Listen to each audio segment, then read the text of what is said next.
Hello, আমরা একটা summation এর আগের ভিডিওতে দেখলাম। সেখানে আমরা একটা সিরিজ ম্যাথমেটিক্স সিরিজকে সলভ করেছিলাম। এটাকে আমরা এখন সি প্লাস প্লাসে করবো। সো আমরা সিম্পলি এটাকে নিয়ে আসি, নিয়ে এসে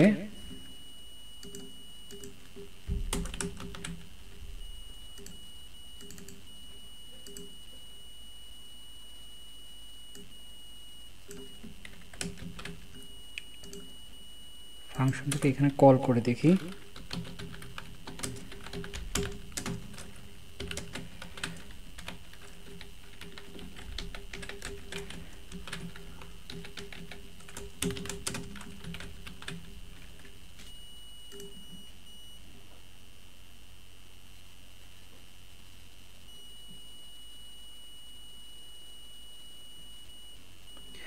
আচ্ছা, ও বলতেছে তুমি এটাকে স্কোপের মধ্যে ডিক্লেয়ার করো না, ঠিক আছে?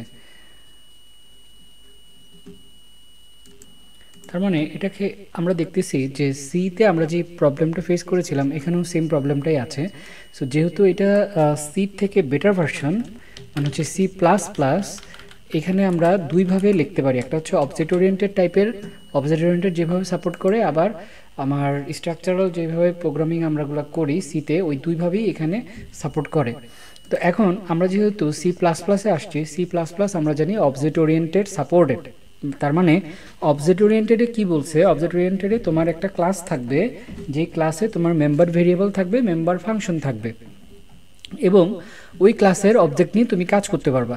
সো আমরা এখানে ক্লাস বলতে একটা নির্দিষ্ট সংখ্যক অথবা নির্দিষ্ট একটা জাতিকে বোঝাচ্ছি, যেখানে প্রোগ্রামেটিক্যালি আমরা বলে দিব যে কি কাজ করা লাগবে। এই বলে দেওয়াটাকে আমাদের এই সিএসির এই সায়েন্সের ভাষায় বলি আমরা হচ্ছে blueprint of class is a blueprint of object. তার মানে কম্পাইলার যেই অবজেক্টটা তৈরি করবে সেই অবজেক্টটা কিভাবে তৈরি হবে, কি থাকবে, ওই অবজেক্টের কাজ কি হবে, এই জিনিসটা আমরা হচ্ছে একটা ফাইলের মধ্যে লিখে দেব। ওই ফাইলটা কি আমরা বলতেছি ক্লাস, এবং ওইখানে কি থাকবে, এই যে আমরা ভেরিয়েবলগুলো নিচ্ছি এইগুলো থাকবে হচ্ছে ওর অ্যাট্রিবিউট, এবং যে ফাংশনগুলো লিখবো এগুলো হচ্ছে তার বিহেভিয়ার। তো আমরা একটু দেখার চেষ্টা করি। তাহলে একটা ক্লাস এখানে লিখি,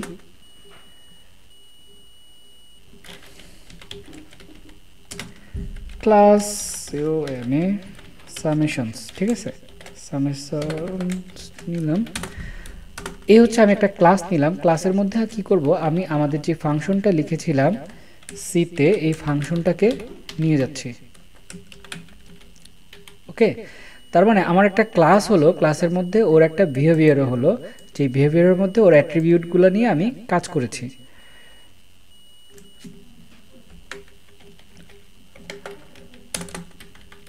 ওকে, এখানে আমাদের এইটা হচ্ছে সি প্লাস প্লাসের নিয়ম বা রুল, যে এইভাবে তুমি লিখতে পারবা, ঠিক আছে?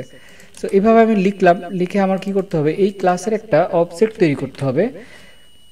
এটা হচ্ছে এখানে নিউ লার্নিং। আমরা সিতে এইরকম কোনো কনসেপ্ট পাইনি যে একটা ক্লাস লিখবো, ক্লাস লিখে এর অবজেক্ট বানাবো। সো এটা হচ্ছে আমাদের এখানে লার্নিং। আমরা এগুলাকে কমেন্ট আউট করে দিই। অবজেক্ট বানাইতে হয় কিভাবে, এইভাবে আমি এটা লিখলাম, মানে এইখানে যে কোনো নাম হবে, ঠিক আছে? এইটা সামেশনস দিয়ে দিই, এখানে একাধিক ফাংশন আসতে পারে এই জন্য। তাহলে ওবিজে দিয়ে দিলাম, ওবিজে হচ্ছে অবজেক্ট। এখন কম্পাইলার কি বুঝবে, কম্পাইলার বুঝবে যখন ও মেইনকে কালেক্ট করবে, কালেক্ট করে এখানে আসবে কম্পাইলার, এখানে এসে দেবে একটা অবজেক্ট, একটা ক্লাস আছে। সো ও কী করবে, এই ক্লাসটাকে এখানে চলে যাবে, এটা একটা আলাদা ফাইলও হইতে পারে আর কি। তো এই ক্লাসটার যেই ইনস্ট্রাকশনগুলো ভিতরে দেখবে এই অনুসারে ও র্যামের মধ্যে ওইভাবে স্পেস নিয়ে নেবে, এবং ওইভাবে কাজ করার জন্য ওর মধ্যে মেকানিজম সে সেট করে নেবে, ঠিক আছে? এই জন্য বলা হয়েছে class is a blueprint of A object.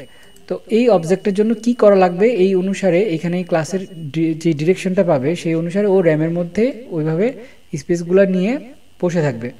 থাকার পরে কি হবে, নেক্সট স্টেপে যাবে। তাহলে এই যে অবজেক্টটা আছে, এই অবজেক্টটা আমি দেখার চেষ্টা করি। এই অবজেক্টের মধ্যে আমাদের এই যে অবজেক্টের ভিতরে, মানে এই ক্লাসের ভিতরে একটা বিহেভিয়ার মানে হচ্ছে এখানে সে কি কাজ করবে, কাজটাকে আমরা এখানে ফাংশন দিয়ে অ্যাসাইন করতেছি, এই কাজটা করবে। ঠিক আছে, এটা একটা আমাকে রিটার্ন টাইপ কি, ও রিটার্ন টাইপ হচ্ছে ডাবল। ঠিক আছে, ও একটা ভ্যালু রিটার্ন করবে আমাকে। এই ভ্যালুটাকে আমি আরেকটা ভ্যালুর মধ্যে রাখতেছি।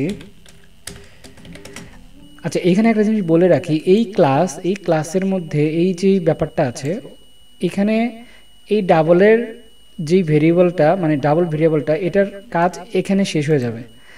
মানে এই ডাবল সাম আর এই ডাবল সাম দুইটা ভিন্ন জিনিস। আচ্ছা, কনফিউশন মানে এড়ানোর জন্য আমি সাম রেজাল্ট বলি, রেজাল্ট। এখানে আমি এই ভ্যালুটা নিয়ে আসলাম, আর এই ভ্যালুটাকে এবার আমি প্রিন্ট করার চেষ্টা করব। সেটা হচ্ছে সাম আর,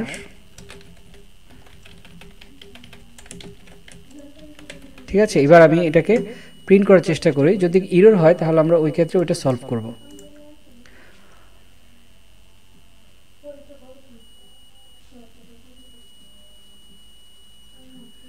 এখানে কিছু এরর দেখতেছি, আমরা এররটা একটু বোঝার চেষ্টা করি।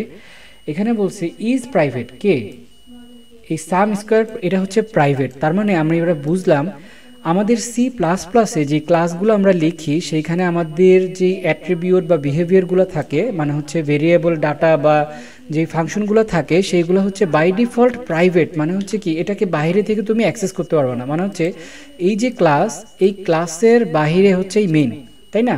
তো এই মেইনে আমি ক্লাসের অবজেক্ট ঠিকই ক্রিয়েট করেছি, কিন্তু এর যেই ফাংশনটা, ওই ফাংশনটাকে আমি অ্যাক্সেস করতে পারতেছি না। কারণ কি, এটা ডিফল্টভাবে কম্পাইলার প্রাইভেট নিছে, এই কারণে এটাকে আমি পাবলিক করে দেব।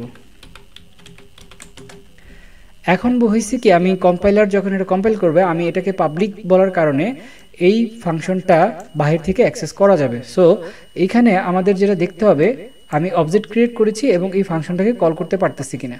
ঠিক আছে, যেহেতু এটা পাবলিক আছে, সো এবার আমার এই ফাংশনটাকে অ্যাক্সেস পাওয়ার কথা। তাহলে আমাদের যে রেজাল্টটা সেটা চলে আসছে। তার মানে আমরা যেটা বুঝলাম, একটা ক্লাসে যখন নাকি আমরা কোনো ফাংশন লিখি, এটাকে যদি আমি বাহির থেকে বা ওই ক্লাসের বাইরে অ্যাক্সেস করতে চাই, তাহলে সেখানে আমাকে অবশ্যই এটাকে পাবলিক করে দিতে হবে, যার ফলে আমরা এটাকে বাইরে থেকে অ্যাক্সেস করতে পারবো। যদি এমন হয়তো ফাংশনটা আমার ইনার ক্লাসে থাকবে, মানে হচ্ছে বাইরে থেকে অ্যাক্সেস করার প্রয়োজন নাই, তার মানে এটা আমাদের কোনো কিছু না লিখলেই চলবে, এটা বাই ডিফল্ট প্রাইভেট থাকবে। আচ্ছা, এখন এই যে ফাংশনটা, এখানে দুইটা কাজ হচ্ছে। দুইটা কাজের মধ্যে একটা হচ্ছে এখানে আমাদের যেই ডিভাইড করা এবং এটাকে স্কোয়ার করা, এরপরে হচ্ছে কি এই ফরটাকে বারবার ঘোরানো। তো এই দুইটা কাজকে আমি আলাদা করে ফেলবো। ঠিক আছে, একটা ফাংশন আমি দুই কাজে রাখবো না, একটা ফাংশন আমি একটা কাজে রাখতে চাচ্ছি। তাহলে এখানে আমি আরেকটা ফাংশন নেই,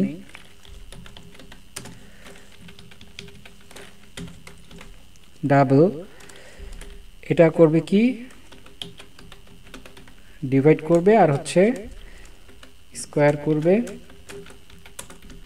এখন প্রশ্ন হচ্ছে এই যে ভ্যালুটা, ঠিক আছে, এইখানে আমার এই কাজটাই তো করবে, তাই না? আমি এই শুধু একটা কাজই করব, এটা এখানে রাখলাম। রাখার পরে এখানে আরেকটা ভেরিয়েবল নিব,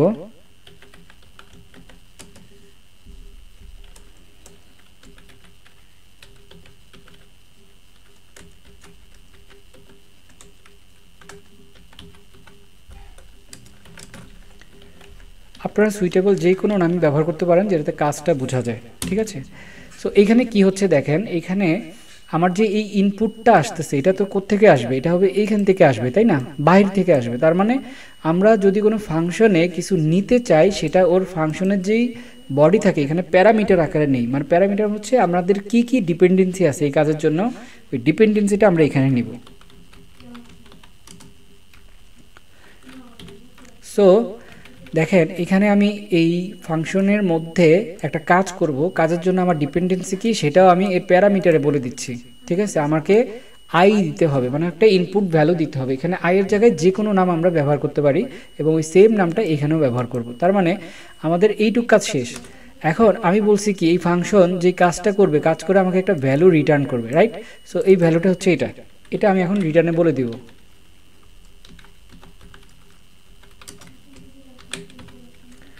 ওকে, তাহলে আমার একটা কাজ আলাদা হয়ে গেল। এইবার আমি এই ফাংশনটাকে জাস্ট এইখানে কল করব। কল করলাম, কল করে এখানে আই দিয়ে দিলাম, ঠিক আছে। তার মানে আমার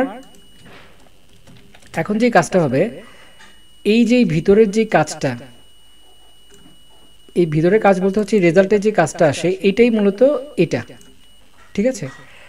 এখন এই যে ফাংশনটা লিখলাম এটা কি আছে, এখন কোনো আমি উপরে কোনো কিছুই লিখি নেই, ঠিক আছে। এটা এখন কি প্রাইভেট আকারে আছে, আর এটাকে আমার পাবলিক রাখতে হবে,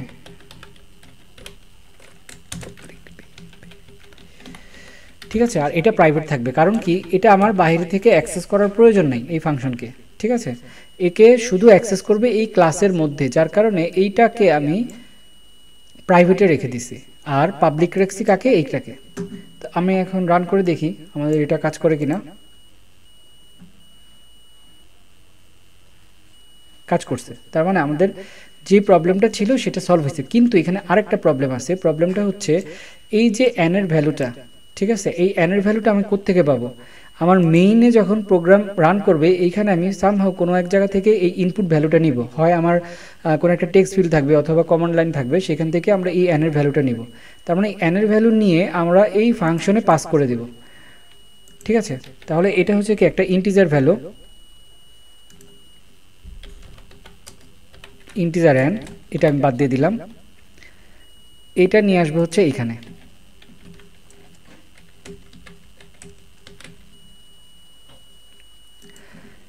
আমরা যে কোনো ধরে নিলাম আমরা যে কোনো জায়গা থেকে ইনপুট ভ্যালুটা নিচ্ছি, নিয়ে কার মধ্যে দিব। আচ্ছা এখন যদি আমি প্রোগ্রামটা রান করি একটা এরর আসবে,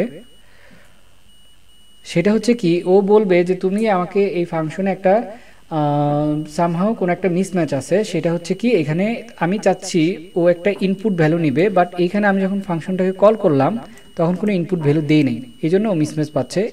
তো এই জন্য এই ইনপুটটা আমি নিলাম, নেওয়ার পরে অ্যানটাকে এখানে পাস করে দিলাম। এই অ্যান এখানে লেখা মানে হচ্ছে কম্পাইলার যখন কম্পাইল করে তখন এই অ্যানের পরিবর্তে এখানে 4 আসে। সো এখানে আমি 4 পেয়ে গেলাম অ্যানের ভ্যালু, এখানে থাকবে কি 4, আর ফার্স্ট টাইমের জন্য এখানে 1 সেট করা হয়।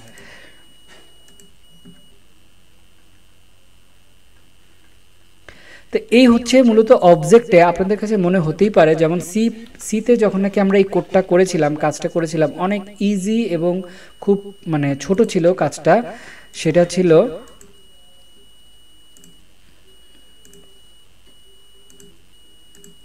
এই যে এখানে এটা ছিল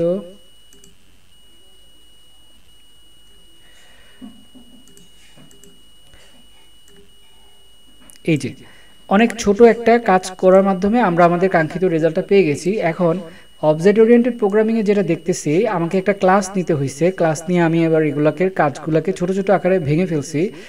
তার মানে হচ্ছে আমাকে এই সেম কাজটাকে দুইটা ভাগে ভাগ করছি, একটা হচ্ছে কি আমার এই ভাগ করে সেটাকে স্কোয়ার করার জন্য, এবং এই একই কাজ বারবার করার জন্য আরেকটা কাজ করেছি।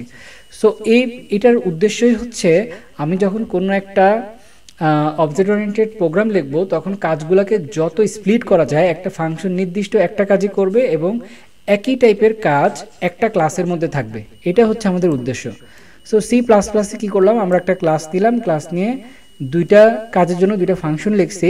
ফাংশনগুলো যেটা আমার বাহির থেকে অ্যাক্সেস প্রয়োজন নাই সেটাকে আমি প্রাইভেটে রেখে দিলাম, আর যেটা আমার বাহির থেকে কল হবে মানে অন্য কোনো ক্লাস এটাকে কল করবে, লাইক মেইন থেকে কল হচ্ছে, সেটাকে আমরা পাবলিক রেখে দিলাম। এই যে আমি প্রাইভেট করলাম, আর হচ্ছে প্রাইভেট হচ্ছে বাই ডিফল্ট, এখানে প্রাইভেট লিখতে হয় না, আর যেটা আমাদের প্রাইভেট হবে না সেটাকে পাবলিক বা প্রোটেক্টেড এরকম লিখে দিতে হয়। এগুলো হচ্ছে অ্যাক্সেস মডিফায়ার, মানে হচ্ছে আমার যে ফাংশনটা থাকবে এটা কি অ্যাক্সেসেবল বাহির থেকে নাকি অ্যাক্সেসেবল না, এই জিনিসটা এখানে আমরা মেনশন করতে পারি ক্লাসের মধ্যে। এবং এই টোটাল ব্যাপারটাকে এই যে অ্যাক্সেস করতে পারবে পারবে না এটাকেই বলা হয় এনক্যাপসুলেশন। তো এনক্যাপসুলেশনটা আপনারা থিওরিতে আমরা দেখতে পারবো, আর এই অ্যাক্সেস মডিফায়ারটাও সেমভাবে থিওরিতে আমরা দেখতে পারবো অ্যাক্সেস মডিফায়ারটা কি। তো আমাদের এই ছিল আজকে হচ্ছে আমরা সি থেকে সি প্লাস প্লাসে কনভার্ট হয়ে গেলাম, এবং এখানে আমরা দেখলাম সি প্লাস প্লাসেও আমাদের সির কোডটা এক্সিকিউট হচ্ছে, কোনো সমস্যা হচ্ছে না, প্লাস হচ্ছে আমরা সি প্লাস প্লাসে অবজেক্ট ওরিয়েন্টেড যেভাবে কাজ করে সেভাবে ক্লাসটাকে নিয়ে আসছি।